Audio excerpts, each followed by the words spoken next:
Quelles compétences ou connaissances recommanderiez-vous aux jeunes de développer pour être mieux préparés au marché de l'emploi?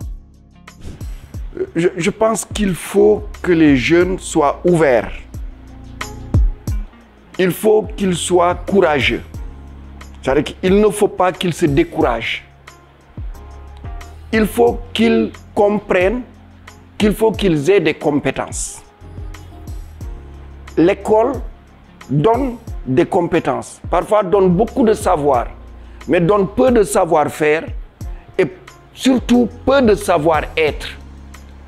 Je pense qu'il est important que les jeunes s'abreuvent aux soft skills. Vous savez, quand on parle de leadership, développement personnel, avoir un projet professionnel, lorsque vous étudiez, c'est extrêmement important. C'est-à-dire que se dire, moi je veux devenir ceci quand j'aurai fini mes études. Et puis se dire, le diplôme est un passeport. Un passeport sert à voyager un peu partout. Il ne vous enferme pas dans un métier précis. Vous voyez, moi j'ai eu un diplôme, j'étais allé pour faire les grandes écoles, j'ai eu un diplôme en électrotechnique, mais je suis mathématicien. Il y a d'autres qui ont d'autres diplômes. J'ai vu des mathématiciens qui sont devenus des entrepreneurs. J'ai vu des mathématiciens qui sont devenus des financiers. Un Mabouba Diagne, c'est un mathématicien. Il est devenu financier. C'est-à-dire qu'il ne faut pas s'enfermer dans ce que les études ont pu vous façonner. Il faut s'ouvrir. Et ensuite, je pense qu'il faut avoir l'esprit d'équipe. Aux jeunes, je le dis, c'est aussi une chose qui est un peu en rupture avec notre culture. On a une culture qui développe, on est une culture communautaire, mais paradoxalement, on est une culture très aussi individualiste. Dès qu'une équipe se constitue, on essaie de voir celui qui l'amène, on la casse en lui disant que c'est vous le bon, tous les autres ne sont pas bons, ou c'est vous qui faites que ça réussit, alors qu'on oublie que la réussite, elle est collective.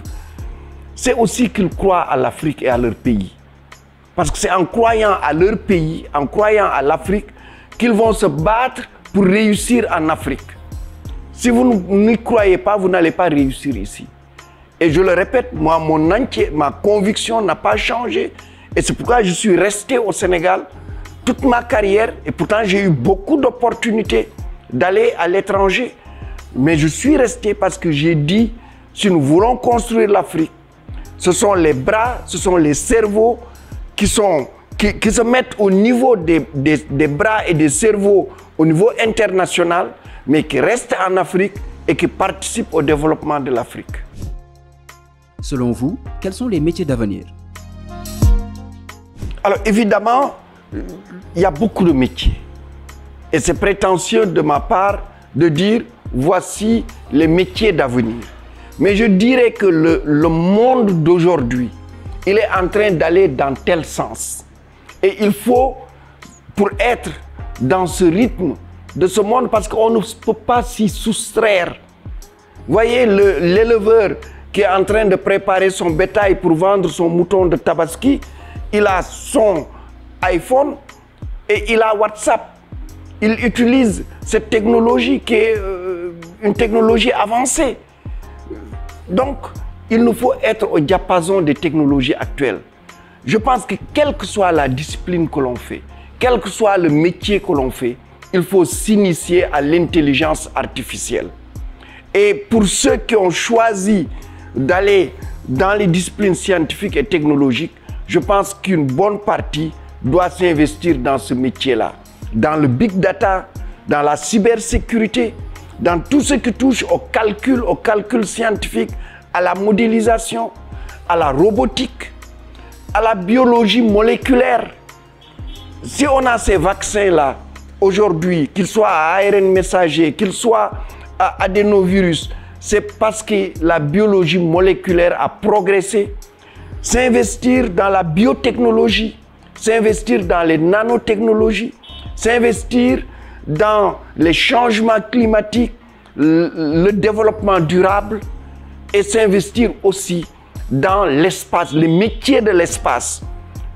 Parce que ces métiers-là aussi vont être très importants. Ils commencent d'ailleurs à l'être aujourd'hui.